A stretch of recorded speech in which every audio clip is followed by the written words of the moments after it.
How's everyone doing today? It's your host, Zach Schumaker, and today I'm being joined by the first commit in Louisville's 2023 recruiting class. He's a star player at Male High, as well as Brad Beal Elite. He also is a two times Max Preps All-American and was named first team All-State in Kentucky this past season. He now heads into his junior season as a four-star recruit, as well as a top 40 ranked player. And that's Kaleb Glenn.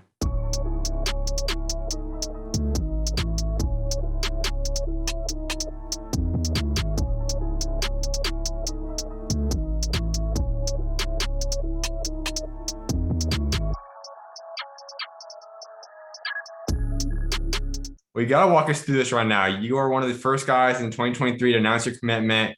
You're staying home, heading to Louisville. Take us through everything going through your mind right now. That's obviously a huge thing. What's going through your mind right now?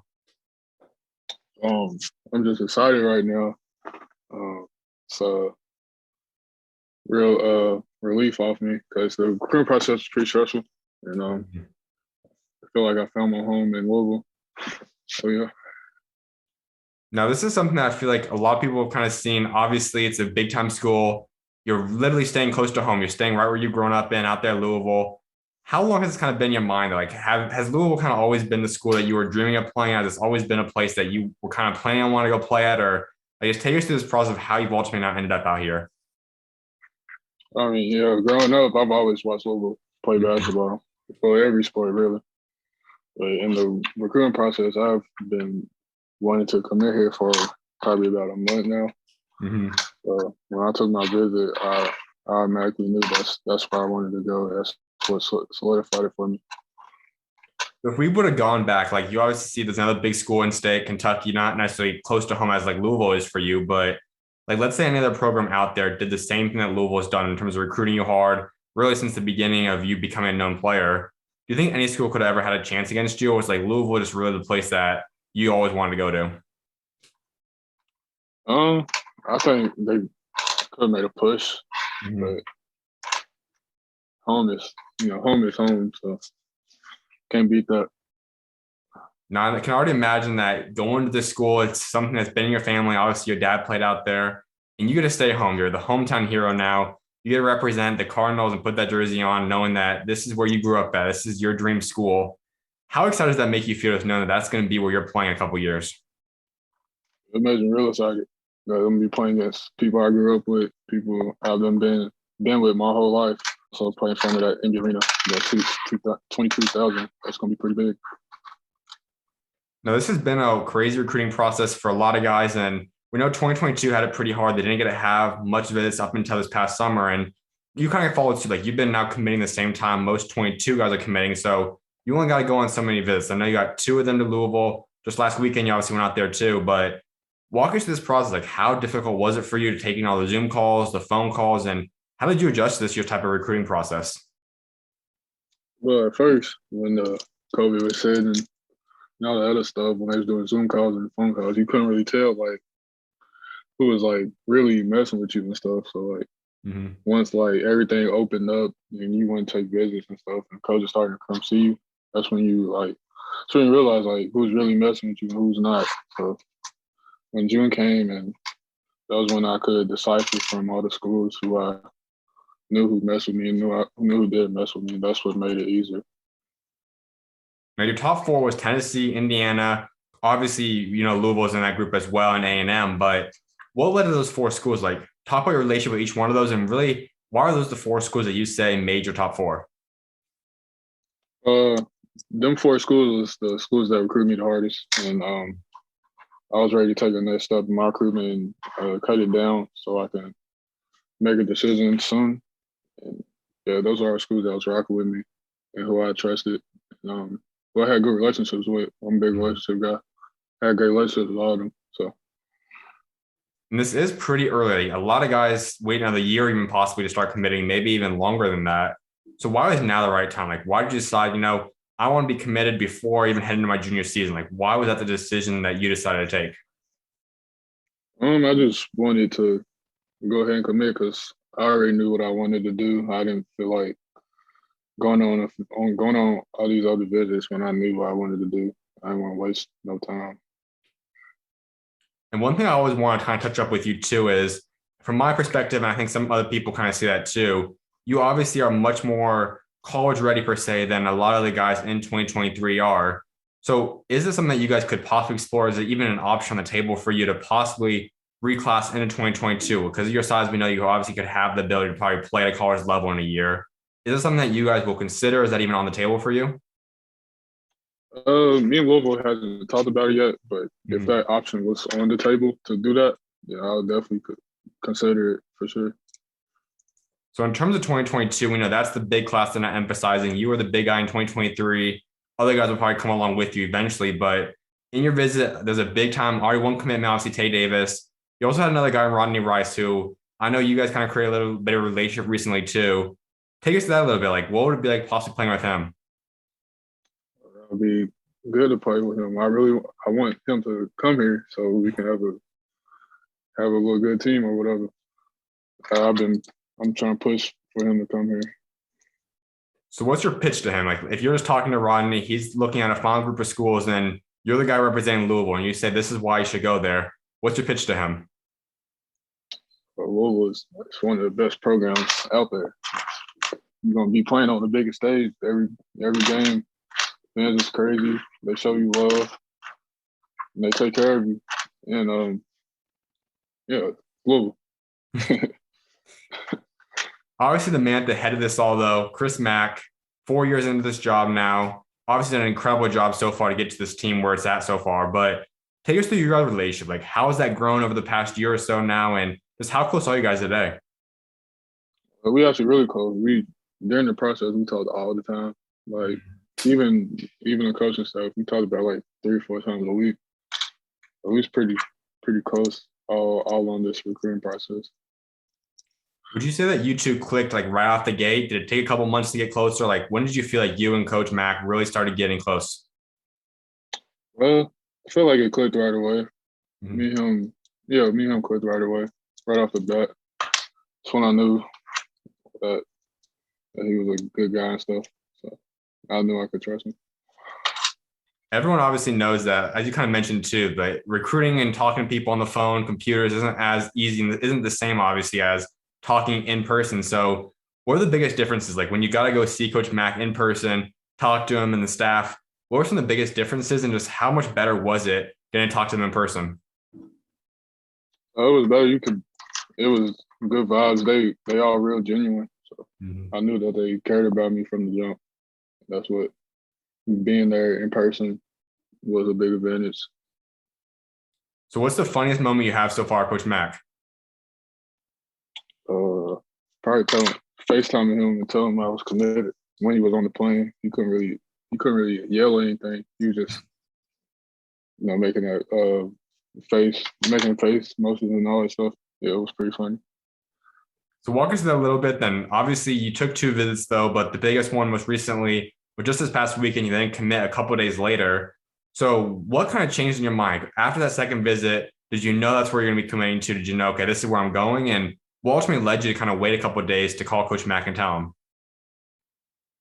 Uh, yeah, that visit solidified it for me. Mhm. I called him. Well, we talked it over that Sunday night. Me, my mom, and my dad, and I called him Monday and told him I was going to commit there Monday night. So I'm sure you guys have probably talked a little bit more since that point. So what's kind of his excitement like when he does talk to you now and he says, "All right, we got you in 2023." We talked about earlier, possibly even 2022. Who knows if that comes into play? But eventually, though, you will be playing for Louisville. So what was his kind of thoughts on you? Like, what does he want you to bring to this program, and what does he kind of expect Kaleb Glenn to bring to Louisville? He wants me to bring the dog and physicality of my game there and my versatility on my game there. He wants me to be a beast there and go to the league from Louisville. Also, as I mentioned too, your dad played at Louisville. He played football, not basketball. But was that any impact in this decision? Like knowing that you can kind of continue the Glenn name at Louisville, was that any kind of impact in your decision? Uh, Not really. Mm-hmm. Me and him, hasn't really talked about that. He, it wasn't really an impact, but now that I am committed and I can continue on that legacy, it feels good too. just having a guy, obviously it wasn't like I said in basketball, but he's gone through this recruiting process. So he kind of knows what it takes and how to narrow down options. He knows what that's all like. So how big was that for you? Like how much did he help you in this process in terms of just kind of understanding and knowing that you could kind of trust how he's done his process? Um, he let me go through the process. Like he went through it, so he could tell who was for real and who wasn't for real, and he knew what was what, and it helped me a lot to decipher all the schools. So in 2023, you're locked in first commit. Is there anyone else that you've talked to that you'd like to play alongside? I know Dusty was out there in your visit too, but are there any guys, if you could like kind of list a dreams class, who would be in that group and who would you want to bring in to Louisville with you in 2023? Uh, I want to bring in Jared McCain, Dusty Schromer. I was on my visit with them too, and then Reed Shepard. I want to team up with him too, and me and the coaches that was also talking about Xavier Booker. Mm-hmm. So pretty solid class right there that we're trying to get. Mention Reed, he had a huge stock rising spring and summer. And you two are kind of, we know you two are the top guys in Kentucky, and it's not too common to have too many guys that are highly ranked come out of that state. It happens here and there, but you guys have two top 30 type level guys in one state. So have you guys always been close? You guys start getting close recently? Like, where's you guys' relationship stand with you two? We've always been pretty close. We always been cool with each other. We actually played on the same AAU team in middle school, so we always been cool. So when did you guys start talking about recruiting? Because obviously you got your offer starting to come in during freshman season. He's now blown up in the past 6, 7 months now. But when did you guys first start saying, we could actually go play in college together, rather be at now Louisville for you, possibly before you come out of other schools? When did you guys first start talking about teaming up somewhere? Well, we had a couple of the same offers. We had joked around about teaming up, but now that I'm committed, I'm pretty serious about teaming up with him. So I'm gonna be hitting him up about that. Let's say you guys do put together a class of you two, Jared and Dusty, and also Xavier. How special could that recruiting class be? That'll be a very special recruiting class. Probably the best recruiting class Louisville's ever seen. And on top of that, you guys would go out there and let's say Rodney does end up coming out there and join Tay and a couple other guys, whoever comes in 2022. Just what would that team be like and how cool would it be to play with those other guys in 2022? We'll be definitely a contending team for sure. With all that talent on the floor, we could do something special with that. In terms of your size, you are someone that I think Chris Mack really loves in terms of a player because we see these guys that you're 6'7", 220. You can obviously run the small forward spot, but you're really kind of the perfect modern day small ball power forward, if you want to call it that, where you can run a pick and roll while still being able to space it out to the three at times. Like you're kind of that multifaceted type player, a lot like they just used Dre Davis this past year. So what is that? What do you kind of plan to bring to Louisville in terms of that aspect? Like, do you want to run three more? Do you want to run four? Does it not really matter to you? Like, where do you stand position wise? Uh, well, they told me I run both 3 and 4, but Mm-hmm. also I also have the ball in my hands too, like coming off the screens and Mm-hmm. running the offense and stuff. So they'll use me in multiple places on the court, using my versatility to the best of their ability. So that's what I like to do. So that'll help me a lot. So you still do have at least 1 year, possibly 2 years until you get on campus. What do you want to grow in as a player? Like you've got plenty of time to change your body, to add stuff to your game. What do you ultimately want to improve on before you end up becoming a freshman at Louisville? Um, just just keep maintaining and improving everything about my game. Be as versatile as I can be. Now let's get a little bit into your story because obviously you have a lot of story that's got you to this point, and we talked about already. You grew up in Kentucky, Louisville to be specific. What's this been like growing up out there? Like growing up in Kentucky, what's that lifestyle like? Uh, People don't realize how big Louisville is. It's a pretty big city, Mm-hmm. and it's a big basketball city too. We love basketball up there. So basketball's always been in me.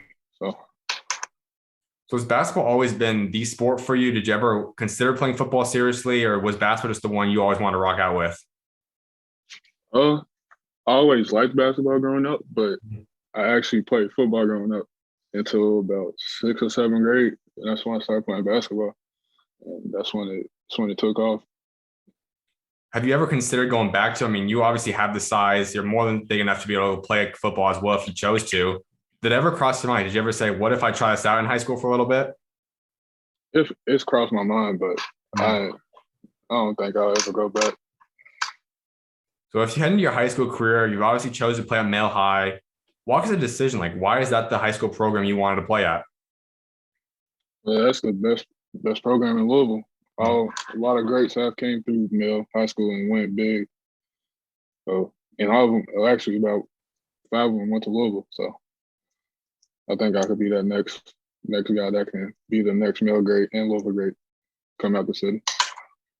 And we talked about a year ago, right after your huge freshman season out there. But if we head back, like before you ever played a high school game, could you have ever imagined that in just 2 years, you're already going to be a top ranked player in the country and able to choose from a variety of schools and ultimately commit to Louisville? Like, was that ever crossing your mind back when you headed into high school?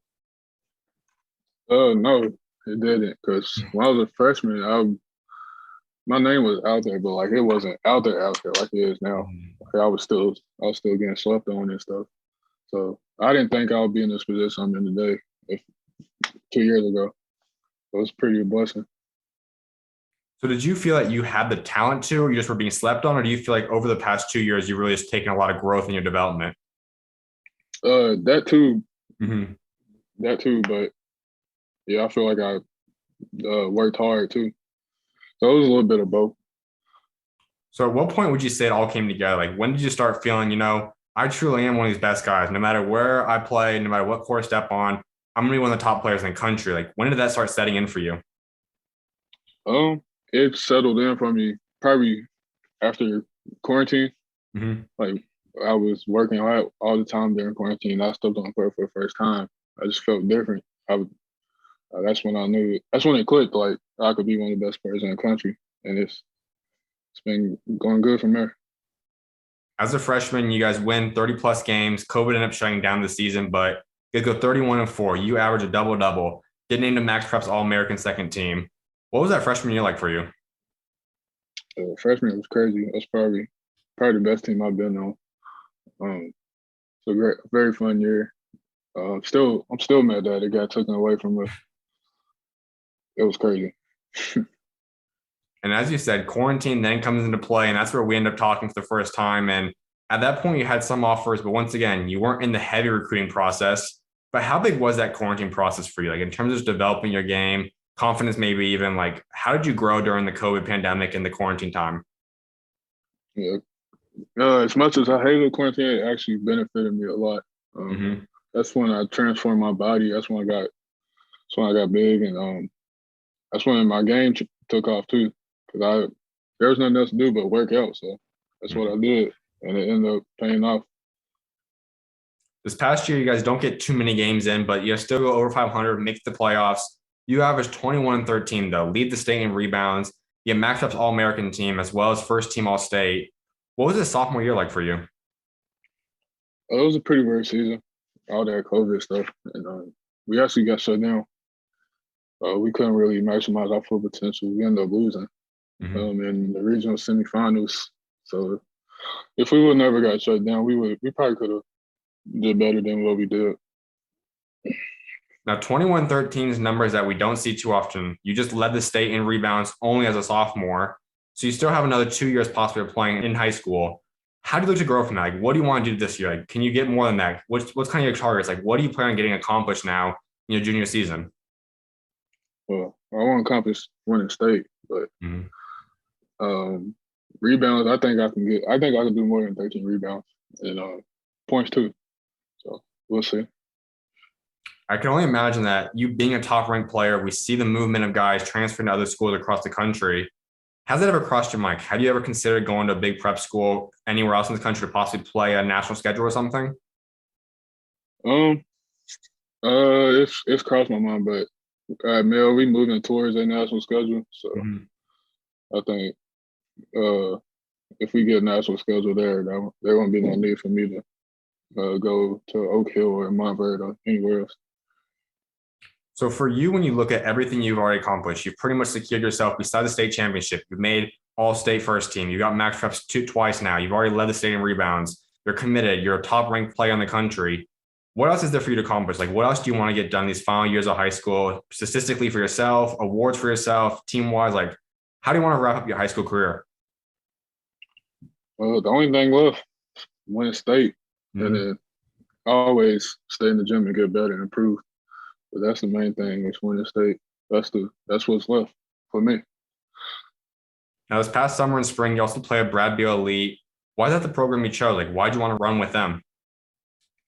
Um, there was a program who had the best interest in me, and they was a great program. They had great people come through their AAU team, so I decided to rock with them for the summer. Obviously, they had a lot of talent, top ranked guys as well on that team. Was there anyone specifically that you feel like you created a great duo with and you love playing alongside? Jeremy Ferris, yeah, Mhm. that's my boy. Obviously, he's one of the top players in the country as well. Is he someone I don't know if Louisville's going to heavily reach out to him and recruit him at all, but is that someone that you would like Coach Mack to kind of recruit more harder? Would you like to play with him in college? Yeah, we actually told Coach Mack about him and Mhm. stuff. They're gonna start reaching out to him. So hopefully we can get a push on them and get it done. So if you two can stay together, obviously you guys still have another AAU season to play, but if you guys could play together in college and form that dynamic duo out there, how special would that be with you two? That'd be real special. Me and him is pretty close, so me and him on court would be pretty unstoppable. I think so. Absolutely, man. Well, a few more things before I let you go. One of which is going back to Louisville a little bit. Obviously, every fan loves to see guys, and now they're gonna be able to start repping your number as well. So, is there a number that you're targeting? Like, if you could pick one number to wear at Louisville, what number would it be? Number one, yeah. Is there any significance behind that, or is it just the number you always liked? Um, that's just the number I've been rocking for since I started. So want to keep that going. I know another huge thing for guys is obviously NIL. It's become really one of the biggest things in college basketball the past year now. Was that factoring into your recruitment at all? Like, did you talk to Coach Mack about name, image, likeness? Was that in the recruiting process? Did that matter to you? Like, how did you value the NIL pitches? Uh, I mean, it wasn't really a big part, but it Mhm. it did lead a part in the decision too. But yeah, me and Chris Mack talked about it this past weekend, and I can make a pretty big amount of money off NIL staying here. So pretty excited about that. So that is a huge thing. It kind of leads me to my next question about that. You get to make money now. Finally, college players get to make that. How excited does that make you just as a player? And also at the same time, how do you balance that? Because I know some guys might maybe even focus too much on the NIL aspect. Like, how do you balancing your basketball aspect as well as the NIL stuff and making money? Um, I think always just stay focused on basketball, but you just have to find time for the NIL stuff on different time. Just make sure you always focus on the main thing, which is getting to the league. And this also might put you a little bit on the spot, but if you could list your top five favorite Louisville players of all time, who would you say is on that list? Like, who's your top five Louisville players of all time? Uh, this ain't no order. It's just my five. Um, Mm-hmm. Donovan Mitchell, Mm-hmm. Montrezl Harrell, Russ Smith, Ellis Miles, and David Johnson. No Payne Siva? I was going to choose between Russ Smith and Payne Stewart, but I think I like Russ Smith better. You're going to bring Payne Siva off their bench, then you got him at six man? Yeah, he's six. He's six for sure. Absolutely, man. Well, a couple more things before I wrap this up. One of which is talking about your legacy. And obviously, you want to be remembered for something. So now that you know your next chapter is going to be at Louisville. What do you want to be remembered for? Like when you do leave your career out there, what do you want to be remembered for what you achieved both on and off the court out there? I just want to be remembered as he was one of the hardest workers to Mhm. ever play here at Louisville, and I take pride in that. I'm gonna work my hardest while I'm there and after I'm there. So I know you're also a believer. So take us through your faith a little bit. Like, how has God helped get you to the point that you're at today? he's helped a lot. He's always helped me through my basketball career, and I think he's the reason why I'm here today. And without him, none of this would be happening right now. When did that relationship start with him? Like, were you kind of raising it, or did it kind of come at one point to start saying, I'm really close to God? And really, like, when did you really start forming that own personal bond with him? I was kind of raising it. Both of my parents grew up in church, so kind of stuck with me too. Now, as you get a bigger platform throughout high school, college, and possibly even pro career down the road, how do you look to be able to go out there and continue to spread God's light and be His light to the world? Um, just tell him that he's the reason everybody's here, and thank him for it because he can always take it away. Amen, man. Well, my final thing for you, give Louisville fans your three biggest goals you have set for your Louisville career. An ACC championship and a national championship, and a third one probably a 30 win season. Absolutely, man. Well, congratulations on the big commitment once again, man. I'm excited to see what God got next for you and appreciate you taking time to come on today. No problem. Thank you for having me. Of course, man. You're always welcome on, man. God bless. God bless.